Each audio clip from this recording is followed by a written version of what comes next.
ಸತ್ಯ ಯುನಿಲೆಟ್ ಅಲ್ಲಿ full Moon sale June 29 ಒಂದು ದಿನ ಮಾತ್ರ. ಸತ್ಯ ಯುನಿಲೆಟ್. ಒಟ್ಟಾರೆಯಾಗಿ ಮುಂದಿನ ಸುದ್ದಿಯನ್ನು ನೋಡ್ತಾ ಹೋಗೋದಾದ್ರೆ, ಸದ್ಯ ಕನ್ನಡ ನಿರ್ಮಾಪಕ ಭಾಮ ಹರೀಶ್ ಅವರ ಪುತ್ರ ನಿಧನ ಹೊಂದಿದ್ದಾರೆ. ಟ್ರೆಕ್ಕಿಂಗ್ಗೆ ತೆರಳಿದಂತಹ ವೇಳೆ 28 ವರ್ಷದ ಉಲ್ಲಾಸ್ ವಿಧಿವಶರಾಗಿದ್ದಾರೆ. ಶಿವಮೊಗ್ಗದ ಬಳಿ ಇರುವಂತಹ ಕೊಡಚಾದ್ರಿ ಬೆಟ್ಟ ಏನಿದೆ, ಆ ಕೊಡಚಾದ್ರಿ ಬೆಟ್ಟಕ್ಕೆ ಟ್ರೆಕ್ಕಿಂಗ್ಗೆ ಹೋಗುತ್ತಾರೆ. ಕೊಡಚಾದ್ರಿ ಬೆಟ್ಟ ಹತ್ತುವಾಗ ಮರಣ ಹೊಂದಿದ್ದಾರೆ. ತೀವ್ರ ಹೃದಯಾಘಾತದಿಂದ ಹರೀಶ್ ಪುತ್ರನ ಸಾವಾಗಿದೆ. ಚಂದನಾ ಗೌಡ ಜೊತೆಗೆ ಉಲ್ಲಾಸ್ಗೆ ನಿಶ್ಚಯವಾಗಿರುತ್ತೆ. ಡಿಸೆಂಬರ್ ತಿಂಗಳಿನಲ್ಲಿ ಚಂದನ ಹಾಗೆ ಉಲ್ಲಾಸ್ ಮದುವೆಯೂ ಕೂಡ ಫಿಕ್ಸ್ ಆಗಿರುತ್ತೆ. ರಂಗಭೂಮಿ ಶಾಲೆಯನ್ನ ಉಲ್ಲಾಸ್ ನಡೆಸ್ತಾ ಇದ್ರು. ಆದರೆ ಟ್ರೆಕ್ಕಿಂಗ್ಗೆ ಹೋದಂಥ ಸಂದರ್ಭದಲ್ಲಿ ಭಾಮ ಹರೀಶ್ ಪುತ್ರ ನಿಧನ ಹೊಂದಿದ್ದಾರೆ. ತೀವ್ರ ಹೃದಯಾಘಾತದಿಂದಾಗಿ ಹರೀಶ್ ಪುತ್ರನ ಸಾವಾಗಿದೆ ಅನ್ನುವಂಥ ಮಾಹಿತಿ ಸದ್ಯಕ್ಕೆ ಸಿಗ್ತಾ ಇದೆ. ಎಂಗೇಜ್ಮೆಂಟ್ ಆಗಿರುತ್ತೆ. ಚಂದನಾ ಗೌಡ ಜೊತೆಗೆ ಉಲ್ಲಾಸ್ ಅವರ ಎಂಗೇಜ್ಮೆಂಟ್ ಆಗಿದ್ದು, ಮದುವೆಯೂ ಕೂಡ ಫಿಕ್ಸ್ ಆಗಿತ್ತು. ರಂಗಭೂಮಿ ಶಾಲೆಯನ್ನು ಉಲ್ಲಾಸ್ ಅವರು ನಡೆಸ್ತಾ ಇದ್ರು. ಆದರೆ ಹಾರ್ಟ್ ಅಟ್ಯಾಕ್ನಿಂದ ಈಗ ಸಾವನ್ನಪ್ಪಿದ್ದಾರೆ. ನಿರ್ಮಾಪಕ ಭಾಮ ಹರೀಶ್ ಅವರ ಮಗ ಉಲ್ಲಾಸ್ ಹೃದಯಾಘಾತದಿಂದ ನಿಧನರಾಗಿದ್ದಾರೆ. ಶಿವಮೊಗ್ಗದ ಕೊಡಚಾದ್ರಿಗೆ ಟ್ರೆಕ್ಕಿಂಗ್ ಅಂತ ಹೇಳಿ ಹೋಗಿರ್ತಾರೆ.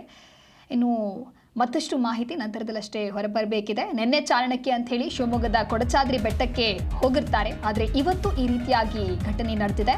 ಮಧ್ಯರಾತ್ರಿ ಪಾರ್ಥಿವ ಶರೀರ ಬೆಂಗಳೂರಿಗೆ ಶಿಫ್ಟ್ ಆಗುತ್ತೆ.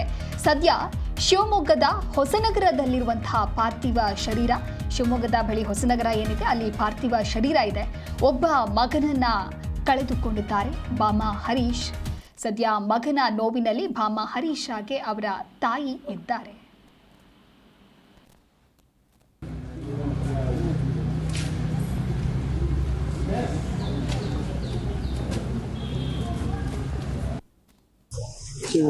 ಹೋಗಿದ್ದಾನು.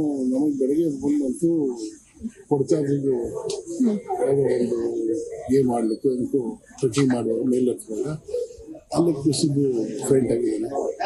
ನನಗೆ ಆಚೆ ಬಂದಿದೆ. ಬಂದು ಬಾಯಿನಲ್ಲಿ ನೊರೆ ಬರ್ತದೆ. ಸೊ ಅಲ್ಲಿರೋ ಲೋಕಲಲ್ಲಿ ಜೀಪಲ್ಲಿ ಕರ್ಕೊಂಡು ಹೊಸನಗರ ಹಾಸ್ಪಿಟಲ್ ಕರ್ಕೊಂಡೋಗಿ ನಾನು ಹೊಟ್ಟೆ ಯಾರು ಮೈಸೂರಿಗೆ ಹಾರ್ಟ್ ಪ್ರಾಬ್ಲಮ್ ಯಾವುದು ಇಲ್ಲ. ಆಕ್ಚುಲಿ ಡಿಸೆಂಬರ್ಗೆ ಡಿಸೆಂಬರ್ ಬಂದಿತ್ತು. ಆಗಸ್ಟ್ಗೆ ಎಂಗೇಜ್ಮೆಂಟ್ ಇತ್ತು. ಏನೇನೋ ಪ್ರಿಪರೇಷನ್ ಇತ್ತು. ಹಿಂಗೆ ಮಾಡಬೇಕು ಹಂಗೆ ಮಾಡಬೇಕು ಅಂತ ಆಸೆ ಇತ್ತು. ಒಬ್ಬರೇ ಹೋಗಿದೆ ಸರ್? ಯಾರು ಇರಲಿಲ್ಲ ಜೊತೆ? 3 ಜನ ಜೊತೆ ಫ್ರೆಂಡ್ಶಿಪ್. ಒಂದು ಹುಡುಗಿ ಒಂದು ಹುಡುಗ ಫ್ರೆಂಡ್ಸ್ ಎಲ್ಲ ಚೈಲ್ಡ್ಹುಡ್ ಫ್ರೆಂಡ್ಸ್. ಈ ಕುರಿತು ಮತ್ತಷ್ಟು ಮಾಹಿತಿಯನ್ನು ನೀಡ್ತಾರೆ ನಮ್ಮ ಪ್ರತಿನಿಧಿ ಯಶೋಧ ದೂರವಾಣಿ ಸಂಪರ್ಕದಲ್ಲಿ. ಯಶೋಧ, ಭಾಮ ಹರೀಶ್ ಅವರ ಪುತ್ರ ನಿಧನ ಹೊಂದಿದ್ದಾರೆ ಅಂತ ಹೇಳಿದ್ರೆ ಹೃದಯಾಘಾತ ಆಗಿದೆ. ಬಟ್ ಈ ಹಿಂದೆ ಏನಾದರೂ ಅವರಿಗೆ ಆರೋಗ್ಯದ ಸಮಸ್ಯೆ ಏನಾದರೂ ಇತ್ತಾ, ಅಥವಾ ಇವರು ಟ್ರೆಕ್ಕಿಂಗ್ ಹೋಗಿದ್ಯಾ ಅವಾಗ?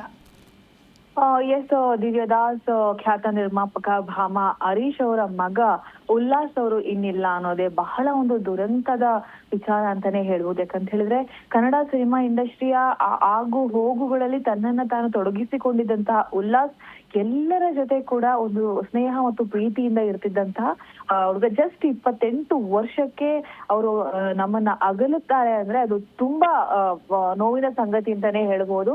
ಇದ್ದ ಒಬ್ಬ ಮಗನನ್ನ ಕಳ್ಕೊಂಡು ಭಾಮ ಹರೀಶ್ ಅವರ ಪರಿಸ್ಥಿತಿಯನ್ನ ನೋಡೋದಕ್ಕಾಗದಂತ ಪರಿಸ್ಥಿತಿ ಅಲ್ಲಿ ನಿರ್ಮಾಣ ಆಗಿದೆ. ಇನ್ನು ತಾಯಿಗೆ ಮಗನ್ ಹಿಂಗಾಗಿದೆ ಅಂತ ಗೊತ್ತಾದ ತಕ್ಷಣ ಅವರ ಬಿಪಿಯಲ್ಲಿ ಏರುಪೇರಾಗಿ ಅವರನ್ನ ಕಂಟ್ರೋಲ್ ಮಾಡೋದಕ್ಕೆ ಸಾಧ್ಯವಾಗದೆ ಅವರನ್ನ ಆಸ್ಪತ್ರೆಗೆ ಕೊಂಡೋಗಿ ಅಲ್ಲಿ ಅವ್ರನ್ನ ಅವ್ರಿಗೆ ಟ್ರೀಟ್ಮೆಂಟ್ ಅನ್ನ ಕೊಡಿಸಲಾಗ್ತಾ ಇದೆ. ಉಲ್ಲಾಸ್ ಅವ್ರ ಬಗ್ಗೆ ಹೇಳೋದಾದ್ರೆ ನಿನ್ನೆ ರಾತ್ರಿ ಅವರ ಫ್ರೆಂಡ್ಸ್ ಜೊತೆ ಅವ್ರಿಗೆ ಟ್ರೆಕ್ಕಿಂಗ್ ಹೋಗುವ ಒಂದು ಹವ್ಯಾಸ ಇತ್ತು. ಆಗ ಅವ್ರ ಫ್ರೆಂಡ್ಸ್ ಜೊತೆ ಟ್ರೆಕ್ಕಿಂಗ್ ಹೋಗ್ತಿದ್ರು. ಅಂತೆಯೇ ನಿನ್ನೆ ರಾತ್ರಿ ಎಲ್ಲರಿಗೂ ಖುಷಿಯಿಂದ ಬಾಯ್ ಹೇಳಿ ಬೆಳಿಗ್ಗೆ ಕೂಡ ಅಮ್ಮನ್ಗೆ ವಿಡಿಯೋ ಕಾಲ್ ಮಾಡಿ ಅಮ್ಮ ಈ ಪ್ಲೇಸ್ ಅಲ್ಲಿ ಇದೀನಿ ಅಂತ ಹೇಳಿ ಇಮಿಡಿಯೇಟ್ ಕಟ್ ಆದ ತಕ್ಷಣ ಈ ರೀತಿ ಒಂದು ಕಾರ್ಡಿಯಾಕ್ ಅರೆಸ್ಟ್ ಆಗಿ ಅವರು ವಿಧಿವಶರಾಗಿರುವಂತದ್ದು. ಪಾರ್ಥಿವ ಶರೀರ ಶಿವಮೊಗ್ಗದ ಹೊಸನಗರದಲ್ಲಿದೆ. ಇನ್ನೇನು ಇಲ್ಲಿಂದ ಅವರ ರಕ್ತ ಸಂಬಂಧಿಗಳು ಯಾರಾದ್ರೂ ಹೋಗ್ಲೇಬೇಕಾದ ಕಾರಣ ಇದೀಗ ಅವರ ಚಿಕ್ಕಪ್ಪ ಇಲ್ಲಿಂದ ಹೋಗಿದ್ದಾರೆ. ಅವರು ಹೋಗಿ ಅಲ್ಲಿ ಸಿಗ್ನೇಚರ್ ಎಲ್ಲ ಆದ ಬಳಿಕ ನಂತರದಲ್ಲಿ ಪಾರ್ಥಿವ ಶರೀರವನ್ನ ಬೆಂಗಳೂರಿಗೆ ಕರೆತರಲಾಗುತ್ತೆ. ಮಧ್ಯರಾತ್ರಿ ಆಗಬಹುದು. ಐ ಥಿಂಕ್ ನಾಳೆ ಬೆಳಗಿನ ಜಾವ 4 ಅಥವಾ 3 ಗಂಟೆ ಆಸುಪಾಸಿನಲ್ಲಿ ಪಾರ್ಥಿವ ಶರೀರ ಬೆಂಗಳೂರಿಗೆ ಶಿಫ್ಟ್ ಆಗುವಂತ ಸಾಧ್ಯತೆ ಇದೆ. ನಂತರದಲ್ಲಿ ಅವ್ರು ತೀರ್ಮಾನ ಮಾಡಿ ಮುಂದಿನ ಕ್ರಿಯೆ ಹೇಗಿರುತ್ತೆ ಏನು ಎತ್ತ ಅಂತ ಹೇಳಿ ಅವರೆಲ್ಲ ಕುಟುಂಬಸ್ಥರು ತೀರ್ಮಾನ ಮಾಡಿ ನಂತರದಲ್ಲಿ ಅದನ್ನ ಡಿಸೈಡ್ ಮಾಡ್ತಾರೆ. ದಿವ್ಯದಾಸ್. ಓಕೆ, ಥ್ಯಾಂಕ್ ಯು ಯಶೋಧ ನಿಮ್ಮೆಲ್ಲ ಮಾಹಿತಿಗಾಗಿ.